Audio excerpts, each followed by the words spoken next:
everybody. I'm Rhett Lashlee, and today I have the special honor of introducing a very special guest. He is a husband, an incredible father to 4 crazy kiddos, but he's also the head football coach of your SMU Mustangs, Rhett Lashlee, and then you know our host, Embody and Bill Armstrong, for the Walking Strong podcast, and we're coming to you from Coach Lashlee's office. And as you can see behind us, we've got some of SMU's greats on the wall behind us, and he's had the opportunity to coach some of these guys. So anyways, I'm going to give it to y'all now. This is the On the Pony Express podcast, hosted by Billy Embody, brought to you by Epoch Estate Wines. Walking strong on the Pony Express, a weekly segment with SMU alum, owner, vintner of Epoch Estate Wines, Bill Armstrong. Epoch Estate Wines, world-class wines from Paso Robles wine country. Learn more, Epoch, E-P-O-C-H, epochwines.com. And now your host. Billy Embody. 1, 2, 3, let me go. I love it. Very that was good. Fantastic. That was just a great introduction. The best introduction I've ever gotten. It's true. It's probably better than you. It might have been better than you deserved, I guess. 100% better than I deserve. All right, well, we're going to drink some wine. I'm in. And I want to, Billy, can I just say shark? Yeah. So what I'm really psyched about today, and this is for Mustang Nation, because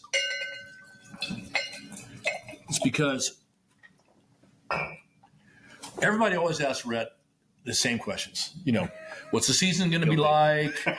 What's the season going to be like? You know, how's fall camp? You know, who's injured? You know, how's recruiting going? Tell me about the transfer portal, blah, blah, blah.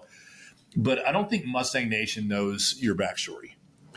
I mean, they know briefly your backstory about when you were here as offensive coordinator, they went to Miami, and then you came back. But, I mean, you were kind of the real deal when you were growing up. I mean, okay, so tell me about, grew up in northwest Arkansas, a little town called Springdale, which is not far from Fayetteville. Basically run into each other. They run into each other. Yep. And you met your wife, who was in Rogers. You met her at Arkansas. Yep. And then, but you went to, was it Shiloh Christian Academy? Mm-hmm. So like a K through 12 private school. Yep. And what's that? It wasn't when I went there. I went in kindergarten. We'd never won a state championship. Now we got double-digit state championships. Well, see, I love that. But turn the program. Well, Gus showed up. So when did you realize you were like this a really good? By the way, this is the only rosé I drink, and it's the best. Thank you so Cheers. much. Thanks for It's joining us. rosé. It's the Yes, best. it's so great. It's a good question.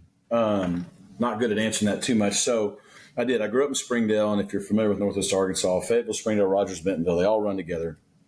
Bentonville's where Walmart is. I actually was born at the Fayetteville Hospital, but I grew up in Rogers for 6 years. Okay.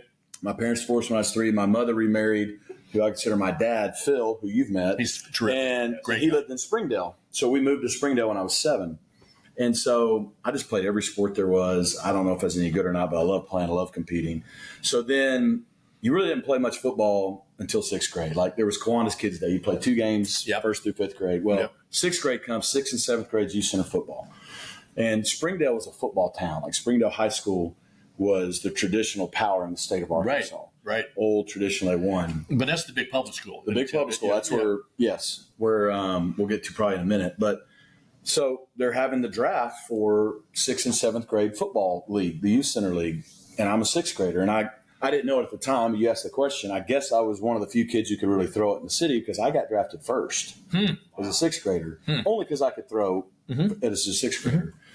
And, that was probably the first time I got some confidence, like, oh, maybe I can throw. I didn't, And so I played that year. I don't know if I was any good. Then go to 7th grade. Well, I'm at Shiloh. Shiloh first started playing football in the 7th grade that year. So instead of playing the youth center league again, I was going to play for my school. And that so happened to be the same year that a guy named Gus Malzahn came to be the head coach at Shiloh. And a guy named Chris Wood came to be the junior high coach and his OC. And so I hit it off with, honestly, Chris first because he was going to coach 7th through 9th grade football. And I'll just never forget, we were out throwing on the side at a high school 7-on-7 one day, and me and some of the guys were throwing, and they're like, man, you can really throw it. You throw it well. And, by 8th grade, we were running no huddle and throwing it around. And no kidding. you gain a little confidence. So Gus, that's what he did for you. He taught you that wide open style, pro set every time, shotgun. Yep. So Gus Malzahn, Chris Wood, they are probably the two biggest reasons I coach, and they instill confidence in me as a young kid. Now, look, as an 8th and 9th grade, back then 8th and 9th grade was junior high. They played together, at least in Arkansas. So I was the backup. I was the 8th grader. I was the backup to a 9th grader. Second game of the year, he tears his ACL. So I get thrown in there, and I'm scared to death. Like, these dudes on the other side, like, had beards and stuff, and I didn't have facial hair. Of course, yeah. And in the same game, our running back broke his leg, so my buddy Nick Floyd has to jump in as a running back. So 2 8th graders in the backfield in a 9th grade game, and we're just like and we had to grow up fast. And we ended up going 6-2 the rest of the way. After that game, we got destroyed. But then we played well, which then led us into our 9th grade year where we went undefeated. And that was probably the first time that the confidence really grew going into high school, where then I was competing as a sophomore to be the starter on the varsity team. Which, by the way, your high school statistics, nobody really knows this, but they're phenomenal. Still the number one record in Arkansas. I think you had 171 touchdown passes. As a sophomore, you threw for like 675 yards in one game or something. I mean, it's still like maybe top 10 nationally ever. Yeah. And then you went to the state championship 3 years in a row, won 2 of the 3. Yeah. Your record as a high school quarterback, 43-2. I think still is the Arkansas record. So, I mean, that's really spectacular. And it was were you just tossing the ball every play? We were. I threw it 71 times in a game twice. No way, 71 times. Once as a sophomore, once as a senior. The game I threw for 672, which at the time was the national record. We did throw it 71 times, and we weren't stopping them.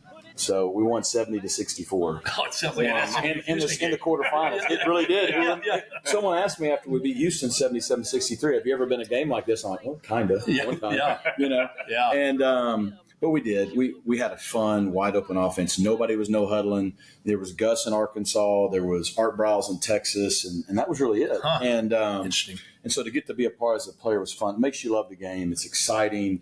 And we did. We threw it all over the place. Became a big deal. We went to 5 straight state championship games, and won, like you said, 2 out of 3 my 3 years. Just had the best memories in the world, and we did. Though we had great. We didn't have a lot of college players. We just had great dudes that we had a good team, and did. Yeah, I mean, 171 touchdowns at the time. It was really cool. I think quarterfinals of my senior year, we threw that one, which broke the national record at the time. Now, Chris Elite came by a few years later and broke it. But I will say he started as a freshman. So okay. But records are made to be broken. But word of note, though. And they're going to take a timeout here on the field and hold Rhett Lashlee up as he has just tied the national career touchdown record. Broken it, right? You said we tied it last time. That would be 6. If it's 6, it breaks it. This is 6. He broke it. He broke it then, right there. Let's just listen to the crowd, Michael. They've seen a lot of good football at the Field of Champions, Michael. And I'll tell you what, it doesn't get any better than Rhett Lashlee. I tell you what, he is just unbelievable, Austin. And he did it in a performance in the first half where he has gone 10 for 10 with 6 touchdown passes. 3 minutes to go here in the end of the first half. Just I've never seen anything like it. 4 touchdown passes were one-play series. Michael, grab that one. Well, and that was such a beautiful catch by James Schisler. Oh. But so think about that. I mean, you're coming out of high school, and were you always going to go to Arkansas? Was that just like I don't know. So I mean, I grew up in Arkansas. And if you grew up in Arkansas, you want to play at Arkansas, right? So that was home, and it would have probably been hard not to. But, after junior year, you're starting to go to Georgia and Oklahoma and Tennessee on these recruiting visits, and you're like, okay, you want to see what it's like, just like kids do today. Sure. But, yeah, Arkansas was probably always in the back of your mind. And who would have been your second choice, if you will? Well, ironically, 2 schools I liked, and I couldn't tell you why, I thought were Auburn and Miami. Tommy Tuberville, an Arkansas guy, was at Auburn, and Butch Davis was at Miami. Well, Butch Davis's dad lived on the Springdale Country Club golf course. Butch Davis went to Springdale High School. Okay. My dad knows, there's all these connections. Him and John Tyson Foods, went to high school together. Wow. So you're going, well, yeah, I'm an Arkansas Tyson Foods is out of Springdale, right? Yeah. So Bentonville, Arkansas, Walmart, right there. So, I mean, in a way, it's just like, kind of powerhouse America. So you like those places. Well, Gus left after my junior year and went to Springdale High School, the big public school. Chris Wood became our head coach. Was that like Sonny Dykes going to TCU? And it was tough. And I had a chance to go with him, but at the end of the day, I had all my guys that were going to be in my senior class. I wanted to play with them. Mm-hmm. And we were playing Springdale. We had played them my junior year at Springdale and tied them. They didn't have overtime in non-conference. It was a big deal when the little private school tied the big bad Springdale. And so the next year we played them in Razorback Stadium. And at the time, it set the record, the state record for the largest crowd to ever watch a high school game. And I remember it because it was the Monday night. It ended up being 9/11 was the next day. So it was literally 9/10/01. Wow. And we're knocked you right off the front page. So we're playing Springdale in Razorback Stadium, and Gus is their coach now. And I had several schools there to watch. It was a big deal. And we just had a big game the first week of the season. And I'm playing defense that game because, I'm calling out all Gus's plays because, we know him. And I forget, we were up. We were ahead 7-0. And they run a reverse, and I go to tackle the guy. My shoulder pops out, my throwing shoulder. That's the first time it ever happened? First time it had happened. Game 2 of my senior year. So I run off the sidelines, my arm's dangling, whatever. The guy puts it back in. He's like, don't move. He turns around. I pick up a ball and try to throw it because I'm stubborn. Comes out again. He puts it back in and goes, okay, don't move. And I was like, so we get to halftime. I can't throw. So I play the rest of the game on defense. I'm mad. We end up losing 21-14. Wow. And that kind of started. And that was on a Monday. We actually had another game on Friday night. And so we go all through the week. It was, the next day was 9/11. It was terrible. We get to the game. We actually had the game. I don't remember why on Friday night. And I'm not dressed out for the first time. I'm like, I don't know how I'm not playing, but I dislocated my throwing shoulder. Well, we're getting beat like 35-0 like that, which we didn't lose much.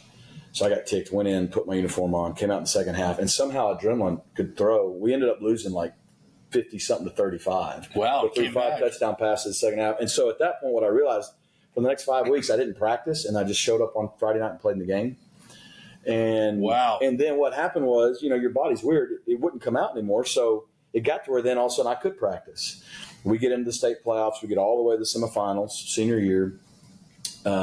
We beat a team at home 21-0 to go to the state championship game. Well, in that game, I'm running out of bounds, and a guy hits me late, pop my shoulder out again, semifinals. Don't play the rest of the game, but we win. We're in the state championship game, last game. The doctors can do miracles to ease the pain, and I played. And we won. And but my shoulder came out 4 times, so I had to have it fixed after the season. Wow. Didn't get to play basketball or any of that stuff senior year. How, when you got to the next level, how did that impact just your mindset? Like knowing that that's there. That happened to me in my final game in high school too. And I probably didn't do any good by playing through it. But, hey, the doctor did a good job fixing it. And so I go to Arkansas, and I show up in August for fall camp as a true freshman. Well, I'm still in rehab. I'm not even fully cleared. And it did a couple things. One, I tried to come back too fast. I tried to throw, which messed up some fundamentals. And so what I did for the first time, honestly, is I lost confidence. For the first time in my career, I'd always been pretty confident. And I'd like, man, I can't do what I want to do. I can't do it how I like to do. So there's a pretty good guy ahead of me. Probably would have played anyways, Matt Jones. He was pretty athletic. He was a freak. Pretty good player. 6'6", ran a 4.40 easily. And he ended up going into the NFL as a wide receiver. But you were backing him up as a quarterback. He was such a talented player. And he was a good friend then. The Fort Smith kid, right? He played basketball for Arkansas. He played football for Arkansas at quarterback, and then went to the NFL to play receiver. No big deal. And didn't really have to try to be really good. And so, but that, I grew up always wanting to coach. I grew up watching Bill Walsh and Joe Montana, and I grew up watching Bobby Bowden in his prime at Florida State and in the 90s. And I knew if I ever stopped playing, I wanted to coach. I thought I did. My dad, Phil, had been a coach. Before you go to the coach, did you think that like every high school kid, thinking, I'm going to go to the pros? I was going to be Joe Montana. You're going to be Joe Montana? No, I was the kid who played in the living room, played in the backyard, my Joe Montana jersey. You're 670 and made my dad beat Jerry Rice running around. Your 171 touchdown passes. And I was going to go to Florida State. Yeah. Honestly, Florida State's probably the one school, and I didn't say it earlier, that at the time, it sounds weird now, because I don't feel that way now for a lot of reasons, because I grew up loving Bobby Bowden and Mark Richt. Oh, be darn. And but that all ended And I don't know if I would have anyways, but it definitely ended with the shoulder deal. Yeah. So, because it's such a fine line for these awesome athletes, where they're just like going. You look at the guys behind us. Did you just use me, an awesome athlete, in the same sentence as an implication? Yeah. Or were you just talking about these guys? No, I was actually thinking about myself when I said that, but then somehow. Okay, my bad. I misunderstood. I knew you couldn't have been talking about me. Yeah. But you look at these guys behind you. None of them ever really got hurt really badly. It's just like you look at Shane, you look at James Prochet, you look at Xavier. I mean, and then, but it's a fine line between all of a sudden. It is. Your career is just going to change with a hit. It's like life, though, right? You can't control what happens to you. No doubt. And sometimes certain things happen, and it alters the course. And at the moment, you may not know why. And then later you look back and go, okay, I can get it. When you were at Arkansas and you realized Matt Jones was Matt Jones, did you start taking that path towards, hey, I know, see the where? Yeah, so I played the first 3 years, and I had a chance to stay as a backup and be the holder and do all that kind of stuff. Got in a couple games like Mississippi State, Tulsa, I can't remember all. And it was like, man, when you're a competitor, and like I told you, I'd lost confidence. I could finish one more year, I could go into coaching. And I don't know if I had to do over again, I might have finished the last year. But after the season, I'd say, I'm going to go get into coaching. And that's when I went my last year and coached quarterbacks for Gus at Springdale High School. And then I graduated. So he hadn't gone into the college. He would know. And I graduated that next year. He gets hired to be the OC at Arkansas. Well, Houston Nutt and Gus. So then they hired me as their GA. And that's how I was able to get into college coaching. So when you say GA, I mean, tell everybody in the world, what exactly a GA is. It's a graduate assistant. It's for lack of a better word, basically almost an unpaid intern. An unpaid intern. You get your school paid for, but you have to go to school and work like, I don't know, 60, 70 hour a week job, and you're going to get paid $10,000 for the year. Probably. Wow. And you're how many GAs would be on the team? At that time, you got one offensive and one defensive GA. Now you can have two of each. So, but that when you get a GA job, that's a fast track into coaching. Well, believe it or not, think about it like this. Back then, there was 120-something Division I head football coaches, and there was also 120-something offensive GAs. It was exactly the same. It was that rare. Okay. So now the job didn't pay as well, and it wasn't quite as glorious, but it was that hard to get them. And I would not have gotten it had I not played for Houston and played for Gus and had those connections. Got it. The list of applicants would have been pretty high, and I probably wasn't that qualified. Because think about all the kids that want to become a GA. That's the best way to get in. Yeah. That's entry level into the coaching world at the collegiate level. Okay, so you're I'm sorry, Billy. No, you're good. Did you really keep up and say, all right, Gus, calling him and you keeping in contact with him like that and knowing, again, that you were going to maybe go into that route just for guys that are looking across their... Yeah, I didn't know that Gus would get into college or not. I mean, fortunately I had the relationships with Coach Nutt and his staff.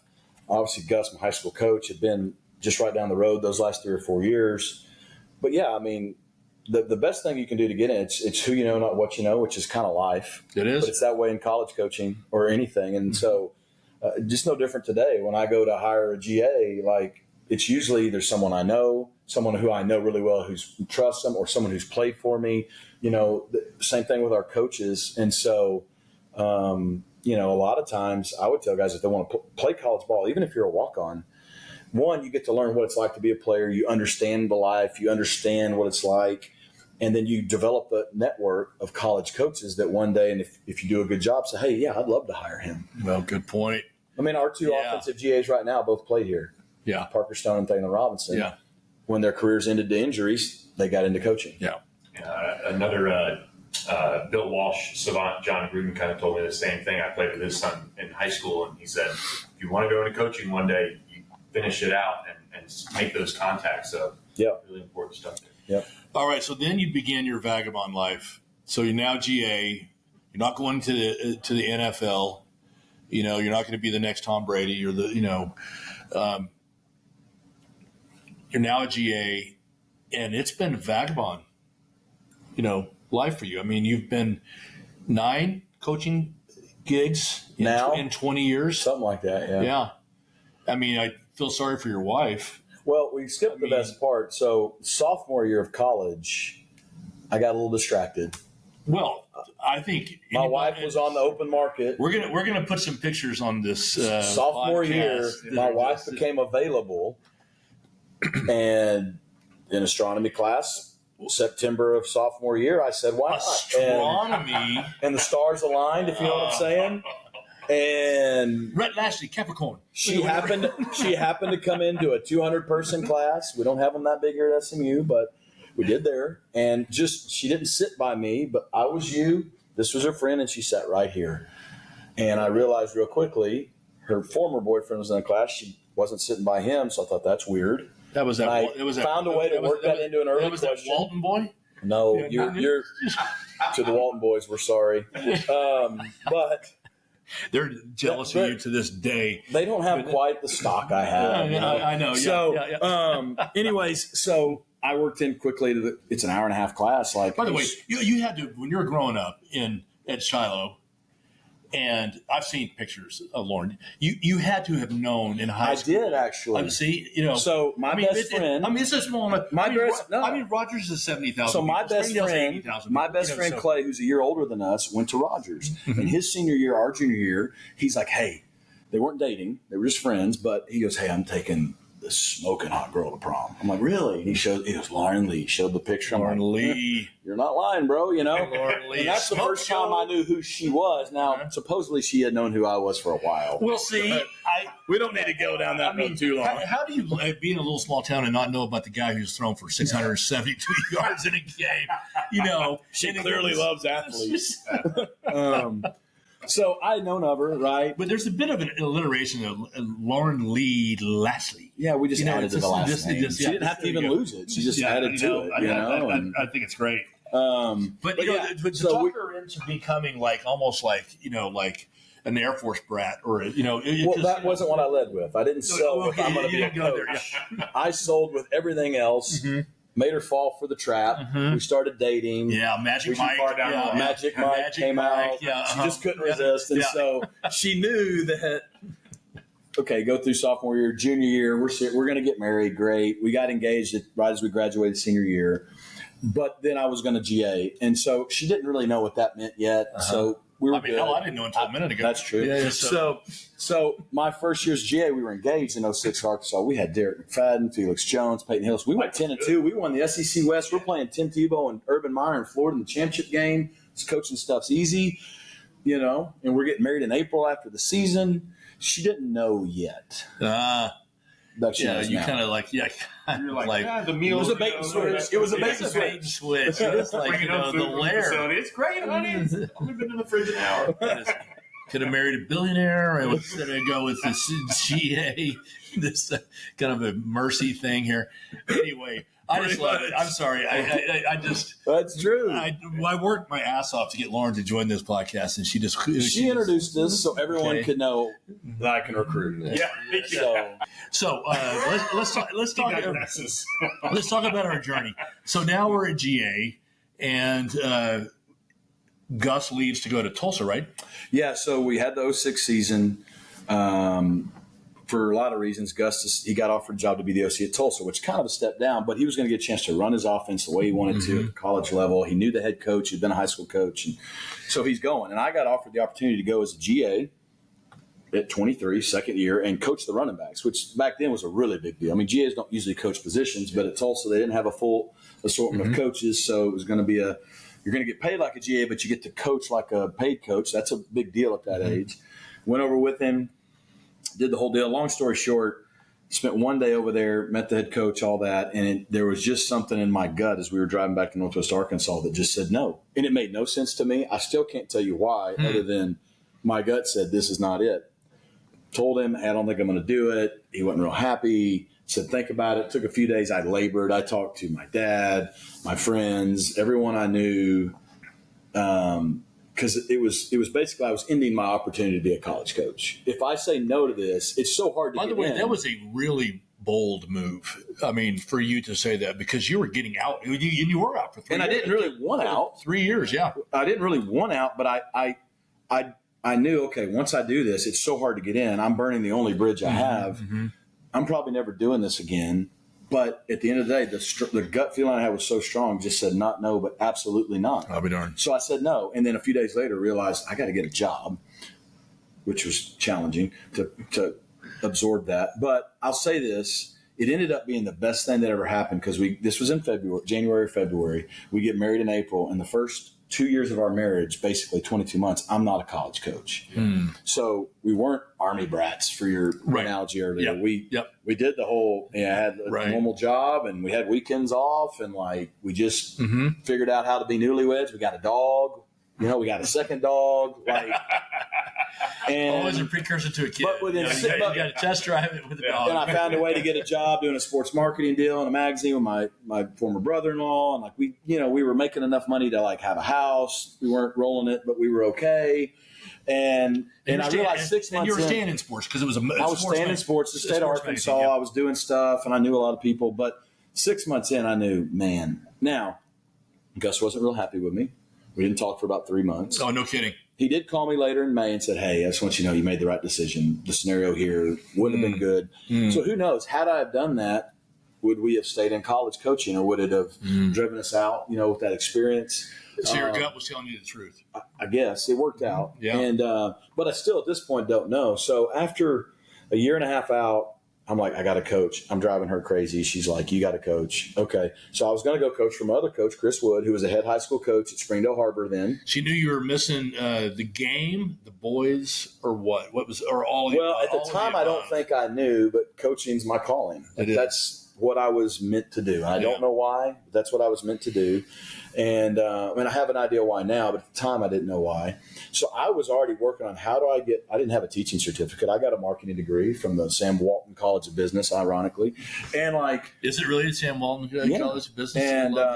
And so, and you could say, ooh, big suey. So you're super popular in Arkansas, right? Exactly. And so, could you do that? Call the Hawks? I will not do that. I work at SMU, go Mustangs. Yeah. So, thought I would try. But so I was working it out to how do I get, you could do some things to get certified where I could coach for Chris at Harbor. And it was after Gus's second year at Tulsa. They had back-to-back number one offenses in the country. And he gets the Auburn OC job. And he calls me and goes, hey, do you want to go? And I said, yes. And he was like, well, should you ask your wife? I'm like, she'll be good. But yes.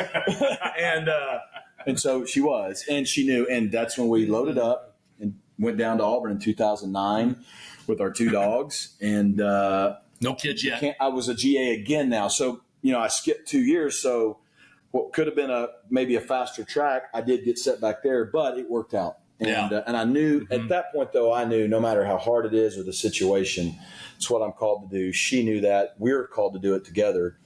And so that's true love. I mean, it's just a fantastic story. She still didn't know we were going to move like 10 times. I don't think. I get it, but each time it got a little better. It seemed like. Fortunately for us, almost all of our moves have been positive moves, so that's helped. I mean, sorry, Billy, I keep interrupting you. No, you're good. You talked about some of the people you called when you're driving back, and after you made that decision, the support system you have around you. Just talk about that and how important it is. Not necessarily, maybe even it's important all the time. But when you're a young coach and you go through those real tough days of, I don't know if this is going to work, how important are those people? Well, you have your coaching mentors. At the time, Gus was one of those, and that was a guy I was telling notes. So I couldn't really call him, right? You go through different stages of your life. At that time, I was so young, I had mentors. Jimmy Dykes, who calls basketball games for ESPN. He was the AD that hired Gus at Shiloh. He was one. Ronnie Floyd, which was a pastor in the area that his kids played with me. Like, I called some other, my dad, like, I sought the wisdom, but I'll tell you, to your point, more direct, you have your coaching mentors and friends, but you have to have a circle of guys in your life. And I was fortunate. I had 4 or 5 guys I went to high school with that were just studs. And at that time, they were there for me. Now, we've gone out and around. They're still in my life, but I have 4 or 5 other friends, almost like a flock of dudes. We call them the flock, actually. Like, they stay with you. Yeah, the flock. You know what I mean? And I'm Magic Mike in the flock, by the way. No, I really am. I know. I really am. The Halloween picture. I mean, we all have nicknames, and I'm Magic Mike. No lie. And that's my alias. So let's get that. Let me no confusion. Channing Tatum is nervous right now. He's definitely worried about me. And but you have to have those guys whether you're a football coach, a wildcatter, whether you're doing podcasts and covering sports for recruiting services and all the things you do, you have to have people in your life, specifically as men, guys that you can lean on at times. That'll either tell you the things you need to hear when you're out of line or that you can bounce things off of. I totally agree with you. And so I've had those. Now, that's also why I coach, because the men in my life, my dad, Gus, Chris, some of my college coaches, they impacted me, but others, the way I saw they impacted them. That's why I wanted to coach, because, I get to do what I love to do. It's awesome. Like, who wouldn't want to be a college or whatever coach if you can? But you impact so many guys, and you don't know at the time. But then now I've done it long enough, 17 years, like the calls you get and the guys that come back and just like, some of these guys up here, when they just give you a hug and say, "I love you, coach," like it was all worth it for that. Yeah, no, so I get it. You get to try to pay that back to them like others did for you. Mm-hmm. I think it's brilliant. I mean, you look at some of these kids on the SMU football team. I can tell they're not going to go in the NFL, but they want to stay in the game. Yeah, and they want to coach or whatever. I think my boy Prochet is once he gets out of the NFL. I think he's told me he's taking my job. No, he has.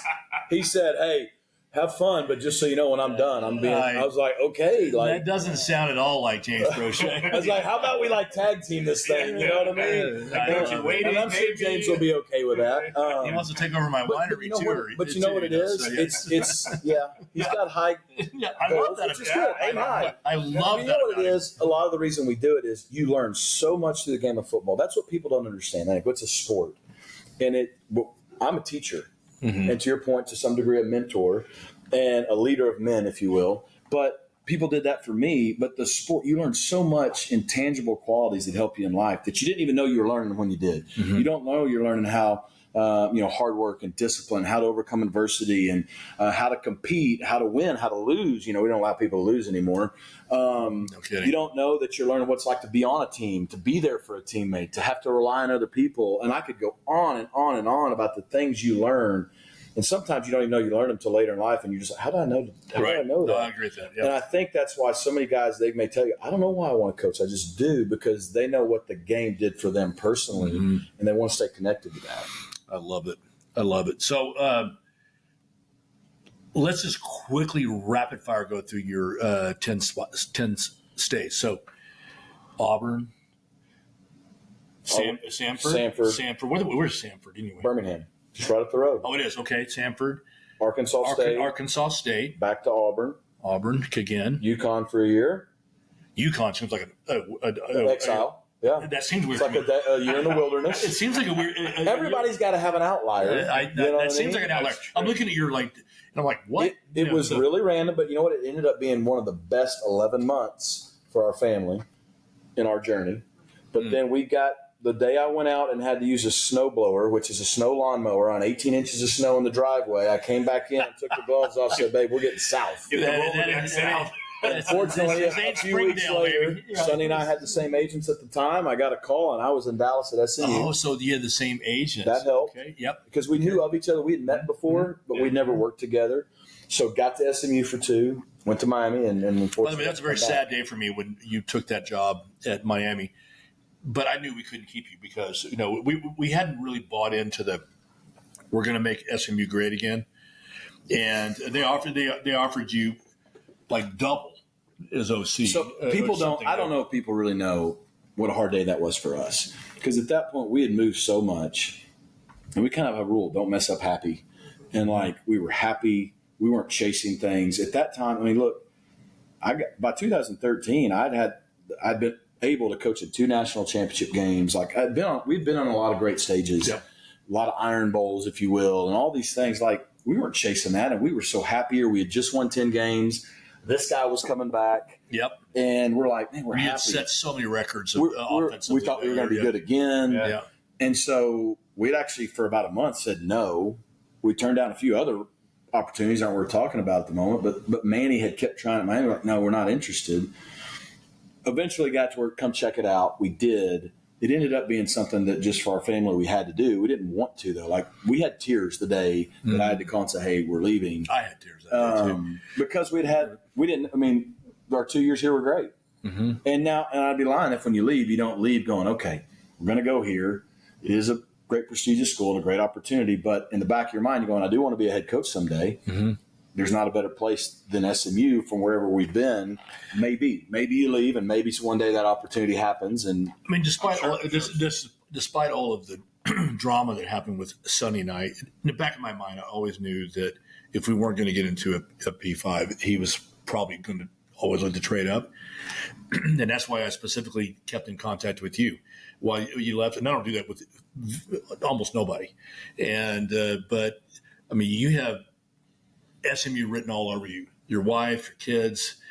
When you left, I go, man, I got to keep my toe in the water with Rhett. I grew up in Arkansas, and the state of Texas is like this football lore, right? And we all know it is now, high school and college. So you're like, the only thing better than Arkansas football is definitely Texas, right? Like, how do we get there? And you said when you guys left, I think you said either I'll see you again or hope to see you again. Did I? Something to that effect. You did an awesome job of not burning any bridges, because there's a number of guys that leave, you kind of go, well, they burned the bridge, they burned the harbor, they nuke everything. And well, my dad always taught me, all coaches, the old Arkansas saying, leave with your boots clean.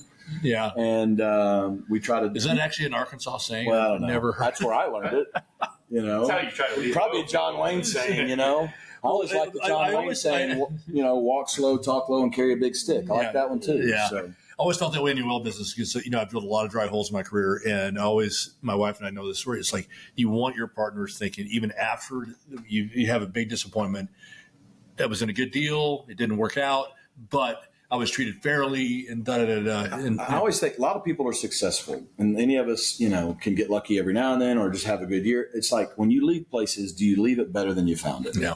And we've always tried to – you want to leave a place and go, man, we did our best. We left it better than when we found it. And to your point, hopefully people want you to come back. Yeah. You've always taken up for SMU. When you were OC, I remember a couple of things about attendance maybe. And you've always been pushing this program and this university forward in the ways that you could. How do you get to the point as a coach where you're doing that and it's not just a job, maybe? Yeah. Well, my personality, the way I'm wired, is just kind of what I believe. I don't see things for what they're not. I see them for what they are. I don't want to get bogged down on what's not there or what we don't have. Now, you got to be aware. I'm not being Pollyanna with that deal, but like you're just wasting time and energy if all you do is think about what isn't there or what you don't have. It's like, what do we have? How do we take what we have and make it great? And if you do that, then you can grow and get better. And so, and what can we be? Yeah, what can we? So what I didn't, yes, you take. Hey, well, you hear, then nobody's coming to the games, or you're not in the power conference. Yeah, those are all real, fine. But you get to a place everywhere you go, and you go, okay, why hasn't it been working, or what is lacking? And I remember being here thinking, like, there's really nothing. I mean, yes, the power conference piece ultimately is a big deal. Mm-hmm. So you leave, and when you come back, I remember people like, well, I think I got asked the night in front of the committee that Sunday night before I officially got off the job after we'd flown in from Miami. It's like, that was fun. That was really fun picking one-way flights, pick the family up, then flying back. Yeah, they had these nerds online that were like, "Oh my god, the jet flew to Miami and it's flying back." Watching your tail number and everything. Well, so I remember getting asked like, "Hey, we've had this coach come and then leave, and we've had this coach come and then leave, and how do you tell us you're not leaving?" I'm like, well, I can't tell you. I'm not. I mean, right. If I told I can't tell the future, so I'm not going to tell a lie. But what I can tell you, like, why you? I'm like, well, here's what I see. I've been here, so that helps. And I know what we have here. And I have a vision of, man, how cool would it be to win a championship at SMU? Mm-hmm. How cool would it be to be the head coach at SMU when we win a championship, go into a brand new facility that I had an idea was going to be built in? Oh, and we go into a power conference someday. Now, did I know it was all going to happen in 2.5 years? No. But you got to have that vision. You got to have the goal, and everyone else did. But, like, how cool would that be to go be a part of that? Yeah. And to me, that's what excites me, the building, the doing exciting things at a place like this that can do all those things, has done it before, and hopefully we're going to be doing it again. Well, we specifically picked this location because this is the last week in this piece of crap office of yours. I mean, your new office, the bathroom is bigger than this office. Well, it has a bathroom. We don't have a bathroom on our hall here. So, but it's like I gave the ACC network guys a tour of it, and when they came into your office, and they're going, "Is this like the school lounge?" I mean, it was just like. Hey, we got to make a statement. Room for the kids to come in. That's where recruits are coming in going, do I want to go here or there? I'm like, well, you want to go here. Yeah. All right. Well, listen, we're just probably going on too long. So, Mustang Nation, I wanted you to hear that backstory about Rhett. Do we have anything else other than that? We could do it for an hour and a half. Other than nobody would watch it. I know. Billy, anybody wanted to say, what is it like around the Lashlee house at night? Because it's a zoo. Yeah. And I will say this: everyone got to see her introduce the podcast. My wife is incredible. She's a smoke show and incredible both. Yeah, she is very attractive, but she's amazing. She's the leader of our family, our home, our kiddos. She has a fifth kid. He's right here. Mm-hmm. She's the boss. But no, the cool thing is we do it together. She loves, what I think she thought she was going to do is like go to Africa and build orphanages. And then she realized, no, wait, I'm going to be a ball coach's wife. But what she didn't realize is she gets over 100 kids every year to get the point of their lives. And she loves every one of them. They call her Mama Lashlee and she gives them hugs. Yeah. And so I'm super blessed to get to do it with her, which is fun. And we couldn't be any happier. It's so fun to see your kids at practice, and I understand your boys are like totally into like fantasy football, and just like, don't you have like drafts on? Oh yeah, they want a fantasy football. They're kind of growing out. I called them Harry and Lloyd for a long time. Oh my God, they're almost 14, going to 8th grade. It's not cool anymore, so I can't. Yeah, and they're growing up. What kind of coach dad are you? I know that's I've not been a good coach dad because I've tried to not push it on them. Yeah. But they don't act like coach's kid, which is kind of embarrassing as a coach. But they're playing because they want to play, not because I've made them. That's good. And now they're starting to like it and want to be around and actually go, hey, will you help me with this? I'm like, are you sure I can? Mm-hmm. I might know what I'm doing. So, okay. And it's been fun. It's just fun to watch them. Like I said, I don't know if they're going to go be Tom Brady or Patrick Mahomes. Yeah. But I want them to have those same life experiences I got to have. Yeah, no kidding. Well, listen, Billy, this is great. And Rhett, I mean, I really appreciate you open up your kind of this old bag of memories. And I didn't ask you any questions about how we're going to do this year. Or Thank you. Yeah. Are you about to end with one? No, I am not. Mustang Nation, you're waiting for that, but you're not going to get it from me. So I love it. I finally got to be on this. I've seen so many of the podcasts. Oh, they're good, man. I think you send them to me every week. We have dozens of fans, and so we got. I think it's really the right number. You want, clearly. Yes, clearly. Now, Billy's going to edit out one of the greatest lines I've ever had on a podcast, and it might have gotten kicked me off the board. If SMU wins the ACC this year, he might release it as a deal. Anyways. Thank you for doing this. Absolutely. I really appreciate it. So Thanks fun. So much. Yeah. Absolutely. Okay, Billy. Hey, for Rhett Lashlee, Bill Armstrong, Billy Embody, another edition of the Walking Strong podcast wrapped up right now. Thanks for tuning in. Thanks for listening to the On the Pony Express podcast with Billy Embody. Follow us on your socials on X at SMU3 and on Instagram at On3SMU. And keep it locked to OnThePonyExpress.com for more coverage.